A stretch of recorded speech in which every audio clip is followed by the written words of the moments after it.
you know. The ummah today, the last thing you find in us is discipline. It's so sad. The last thing you see in us is discipline. We don't even have discipline in the way we park our cars outside the masjid. By the way, when salat begins, it's beautiful discipline. It's beautiful. We all, you know, you could be anywhere, our kids could be going crazy. When qad qamat as-salah, qad qamat as-salah, we all line up perfectly. Isn't that the case? Everybody checks their feet. Everybody lines up perfectly. And as soon as salat is done, we go back to chaos again. The salat 5 times a day, what does it teach us? Discipline. And actually it proves that Muslims are capable of amazing discipline. You cannot find any other religion that just a simple call is made. Allahu Akbar, ashhadu an la ilaha illallah, ashhadu anna Muhammadan Rasulullah, hayya ala salah, hayya ala falah, qad qamat, and all the conversations will stop, all the cell phones will turn off, everything will go dark, you know, everybody will stop playing, everybody will stop sitting down, everybody will stand up, perfectly line up like an army.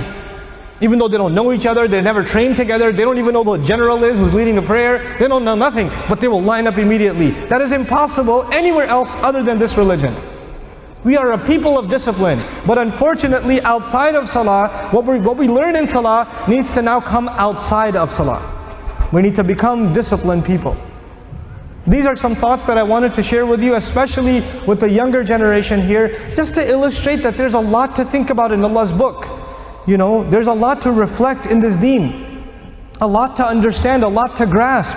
And if we begin to become people who deeply, truly understand the book of Allah, then we will be in a better position to act on the book of Allah. If you want to act on the book of Allah, you first have to understand the book of Allah. If you don't have a good understanding, you're not going to have a good action. You're not going to have good implementation of Allah's book.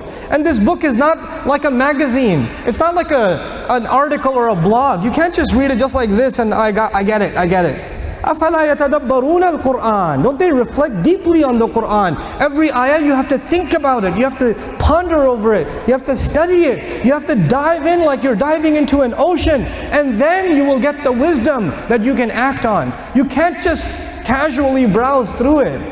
It's not a casual read. You can't skim through the Qur'an to get its treasure.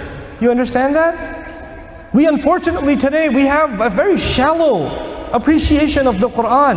We have to change that in our culture. We have to become a culture of people that celebrate tadabbur in the Qur'an, tafakkur in the Qur'an, ta'allum of the Qur'an, studying tafsir of the Qur'an in depth, studying its language in depth, understanding it and pondering over it and discussing it in depth, so that we can all act on it in the way that we're supposed to act on it. That is my dua for this ummah. That may Allah Azza wa Jal really make us a people that are connected with His book the way we're supposed to be connected.